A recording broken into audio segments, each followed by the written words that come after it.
to run down the IT news of the week. There's quite a bit of news, I would say, and we're going to focus on any IT angles that we have. We're all working from home, although Tom, that's not entirely new for you, right? You're still in your home studio, right? I am. Unfortunately, I have a lot of roadies that are running through the background, so that's a new change for me. Yeah, a lot of extra companionship, I'm sure, for a number of our viewers and listeners. But we're looking forward to providing a little bit of normalcy, perhaps, in any way that we can. So, Tom, are you ready to get this show on the road? Yep, I'm ready to do the thing. All right, let's get started in 3, 2, 1. Hello, all, and welcome to the Gestalt IT Rundown, your weekly look at the IT news of the week. I'm your host, Rich Straffolino. I'm an editor at Gestalt IT. Joining me from across this homebound nation of ours is the one, the only, the networking nerd himself, Tom Hollingsworth. Tom, welcome to the show. Thanks, Rich. It's a pleasure to come to you from Texas City across the irradiated wastes. Hopefully, when the judges come out a little bit later, everything will be hunky-dory. I'm going to have to actually insist that you use all Fallout references for our post-apocalypse references. That's kind of my bag. So we'll have to go with that from here. First up, wanted to kind of give the latest updates on some of the events that have changed, as a result of the COVID-19 ongoing pandemic. Microsoft decided to make its Build Developer Conference a digital conference from May 19th through the 21st. The event had been scheduled to take place in Seattle. Obviously, that's not happening. And Apple announced that its Worldwide Developer Conference, or WWDC, will be held online in June. They'll have the usual keynotes and developer sessions, just all delivered over the internet and not hopefully be disease-ridden. And Google announced that its Cloud Next conference, which was previously shifted to run online from April 6th through the 8th, has actually been indefinitely postponed. So kind of a shift from them, and we will see whether any of the announcements that were going to be set for that will be released at that time, or what's going on with that. But we want to get to our first actual segment of the show here, a little something we like to call News or Not. This is where there's just too many things in the news to go into a full-on discussion, and so we need to trim the fat. We need only the lean. I'm sorry, who's the nursery rhyme about some lean? Whatever. Jack Sprat. Jack Sprat, sorry. I think his wife liked the lean. His wife will be happy. We're going to get Tom's take, 1 or 2 sentences. If these are, in fact, news or not, I think I've taken up too much time just setting up the premise. First up here on News or Not, GitHub available is kind of in general release. The app allows developers to swipe to finish tasks and save notifications for later, respond to comments on a project, as well as merge and mark pull requests, so effectively reviewing code on your phone or your iPad or something. The iOS beta was just released in November. The Android one was released in January, so the full release happened actually pretty fast. Tom, code on your phone, news or not? Not news. Most people who have been coding on their device for a while are using some other form of text editor like Drafts or Atom or something. I think Atom's available on your iPad. Nobody writes code on your iPhone. Sorry, that's just not a thing. Interesting, though, that they said the code review stuff was added later at request from beta testers. So we will see if that becomes a thing maybe down the road. Next up here, the U.S. Department of Defense, you know and love them, is now asking a judge in the U.S. Court of Federal Claims to allow it to reconsider part of its $10 billion JEDI cloud infrastructure project. The filing says it will focus on reviewing pricing only, so not looking at competing bids or looking to redo the process, but look at how the evaluation was made, and it will specifically reevaluate parts of the bidders' price proposals and online marketplaces. JEDI reconsideration going forward here, Tom, news or not? News, because they're trying to stave off a lawsuit. No, that's really what this is.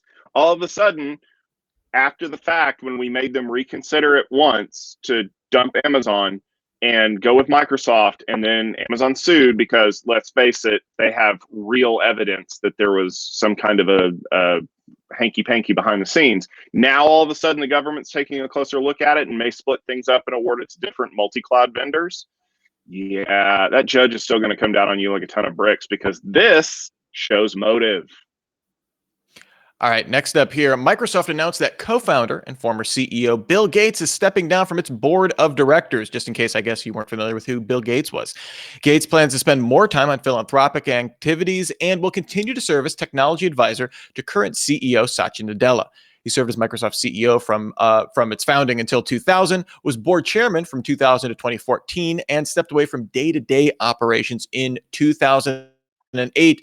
Bill Gates, 2 decades worth of putting feet out the Microsoft door. News or not here, Tom? I think this is news, just mostly because Bill Gates stepping away from the company he created, and it made him what, a quintuple gazillionaire. That's huge. I mean, where's he going? That is the $64 billion question right now. What is Bill Gates going to do now that he is not actively involved in charting the ship of Microsoft? Now, let's be fair, it's in good hands. Nadella is doing a hell of a job, and I've never seen goodwill higher for Microsoft. I think maybe Bill Gates realizes that there's more to life than Windows. Maybe developers. And speaking of developers, Atlassian rolled out a new no-code automation feature for all JIRA cloud users. This appears to be based on the Automation for JIRA tool the company acquired when it bought CodeBarrel a few months ago. The new features will let customers automatically automatically complete tasks and send high-priority notifications using a drag-and-drop policy and workflow tool. Think about it kind of like IFT, but for JIRA. It also integrates with third-party integrations like GitLab, GitHub, Circle CI, Jenkins, MS Teams, Slack, and Twilio. So really kind of opening up to the entire developer kind of ecosystem there. So automation tools for JIRA. News or not here, Tom? I'm sure the DevOps people love this. I really don't care.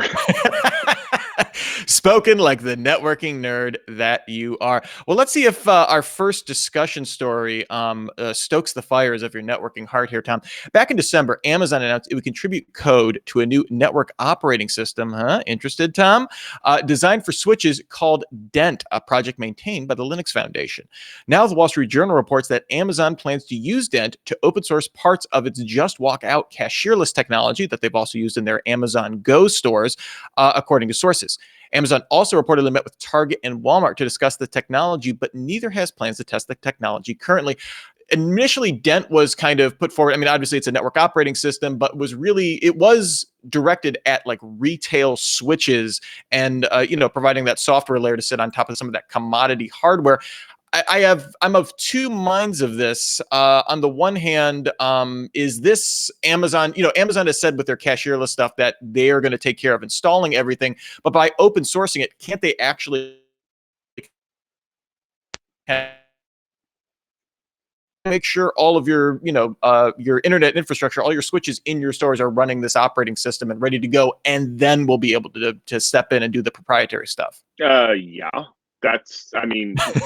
Okay, you're a company like Amazon who makes more money than Bill Gates does, but you don't do anything on accident, and you don't do anything out of the goodness of your heart. I'm sorry, I'm a cynic. They're not doing this because they want to give people something. They want you to consume a service that they offer. So yes, this is the shift that cloud providers are starting to go through, especially Amazon. They're no longer consuming external resources. I mean, sure, they're still buying switches from Arista, and they're still buying hardware from NetApp and places like that. But what they're actually doing is they're finding ways to write this stuff themselves. Remember when Facebook was on that big kick about FBOSS and wedge switches because we need to redesign this thing to look like we want it to look like for our workloads?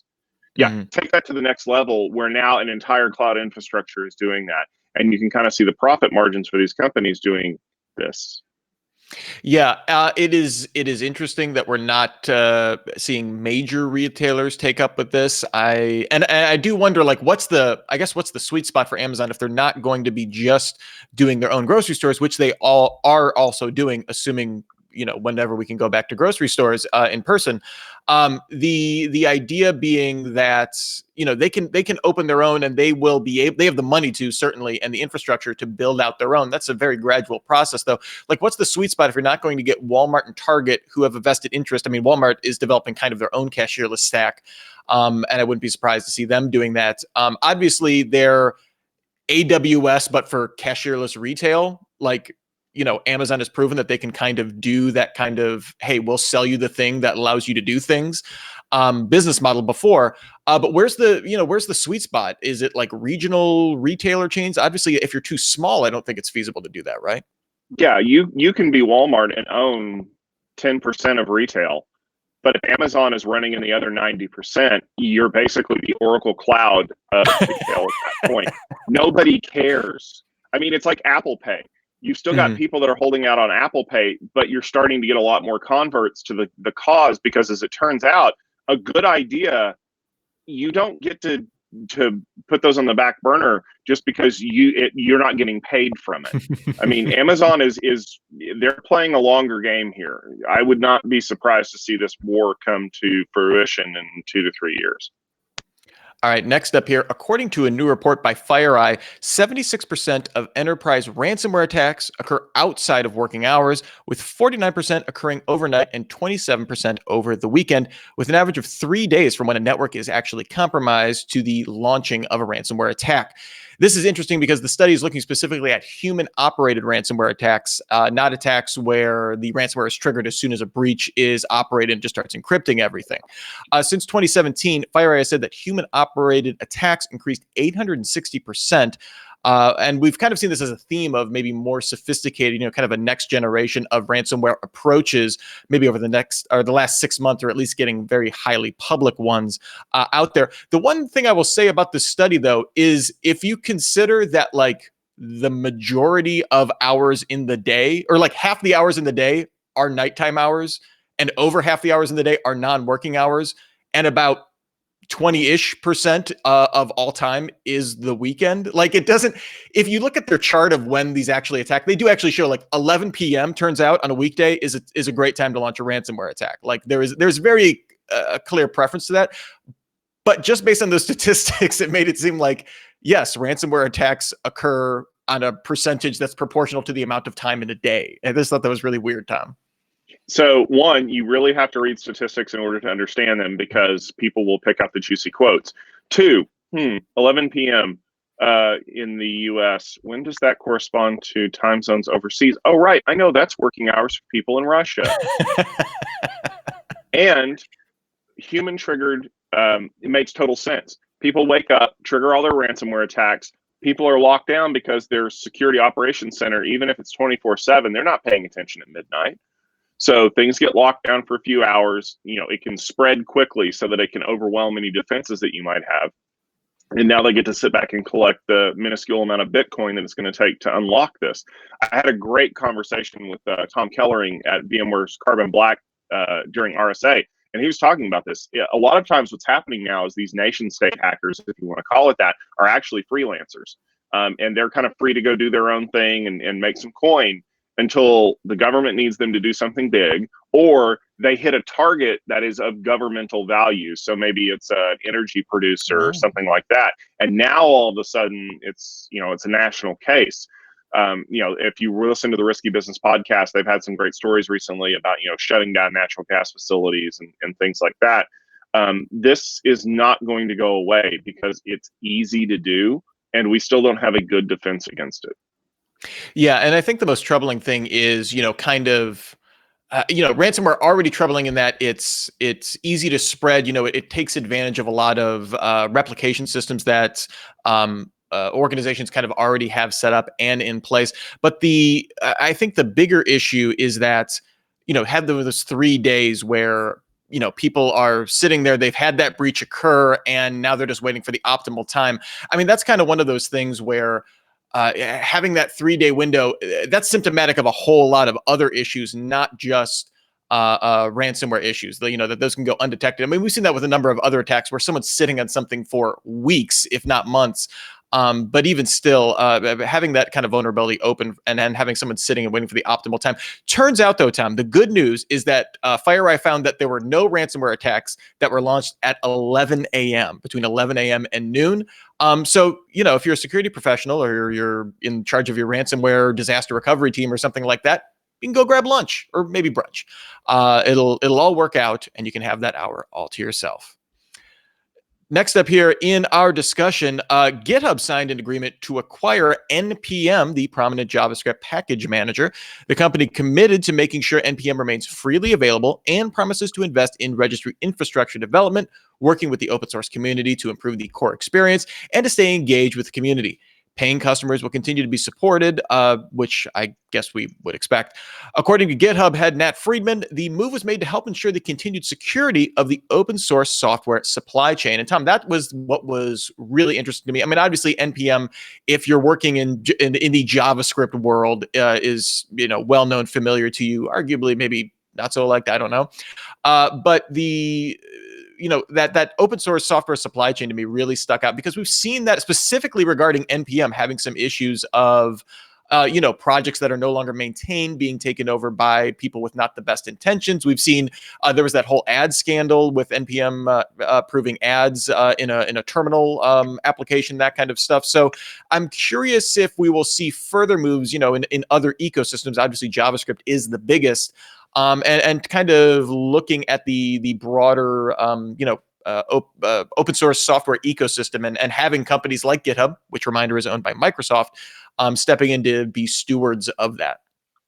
So as it turns out, it is very beneficial to have a very large company that owns your project for the purposes of security, because it prevents single people or groups of people from selling your project out from underneath everybody else to somebody who has nefarious purposes with it. Because as it turns out, if I can pay $400 to get an open source project that I can use as an attack vector for crypto miners and credit card harvesting and adware, that's a hell of a deal for me.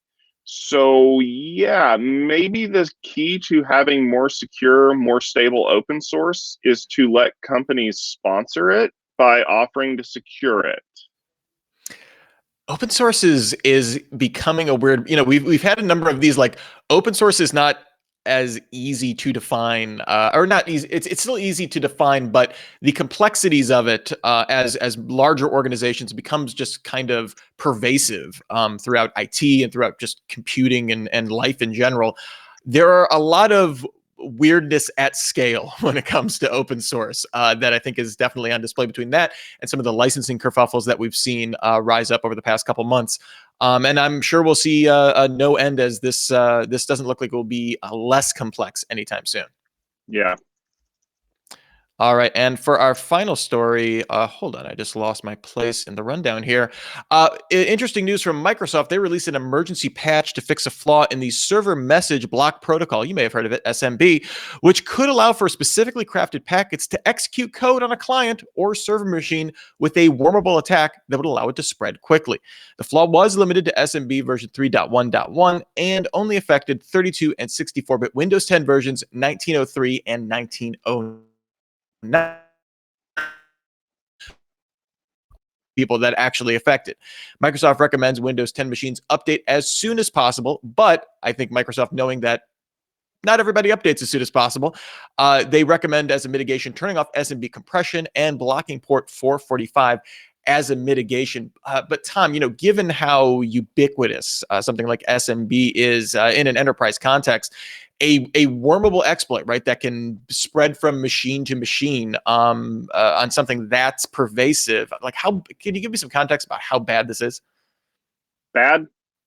Okay. Like worse than the flu? Bad? Mm-hmm. I was actually working in help desk the day the Slammer worm came out, and watching a wormable exploit work in the wild is crazy. And this is worse to me, because SQL, you had to be running SQL Server in order to be able to exploit this. But everything runs SMB. I mean, there's a reason why most people now block port 445, not only at the edge, but also internally, unless it's some system that absolutely has to have it, is because of crap like this. I mean, we're already looking at the possibility of having a tunnel 445 over a lot of other stuff. There's a reason why most of these protocols are starting to fall by the wayside. It's because they're easily exploitable. And granted, this is a novel exploit. It's something new and different. But you guys got to do something about this. Props to Microsoft for getting the patch out quickly. Now, go patch your stuff. In the words of Bob Plankers, patch, patch, patch, patch, patch, patch. So, Tom, you were saying like things like SMB are moving to the wayside. What have you seen or heard of people using to replace it? It's a lot because a lot of the transactions that we're using for file sharing are going to the cloud. They're using things that run over IP that are not SMB. Okay. I know that Apple's doing away with Apple File Protocol and they're trying to use more SMB. But the fact of the matter is that sharing things in blocks and files like we have historically done, it's not going to work anymore. It's because we can't work over the internet, and mostly it's because we've all blocked SMB everywhere. We've had to do it out of necessity. I'm just going to say the word sifs just so Stephen Foskett's ears start burning somewhere. Thanks for putting that into context and kind of laying out the landscape for that. I mean, it's one of those things where it seems like Microsoft is doing what it should give. If an exploit has to exist or it already exists, this is what you want them to do: rush out an emergency patch. Don't wait for Patch Tuesday or something like that. But pretty scary, especially for anyone running. Admittedly, it seems like it's a fairly narrow exploit, and I don't believe, based on the articles I was reading, that this has been exploited in the wild. Still, though, as soon as you see that out there, not a great thing. That's just a huge surface area for potential exploitation. So appreciate that. And I also appreciate, Tom, you being on the Gestalt IT Rundown this week. If people want to check out more of your great stuff, where can they go if they are so inclined? Well, if you're self-quarantined at home with nothing to do, check out Twitter at Networking Nerd. I'm cracking wise about some of the stuff that has to deal with working from home, since I have almost 7 years of experience with it now. And then, I've been writing a lot. So my own personal blog, networkingnerd.net, but also on gestaltit.com, still covering a lot of the security aspects from RSA. I think it's going to be a lot of content that's going to get created that you're going to want to consume. So stay tuned for more great stuff from us soon.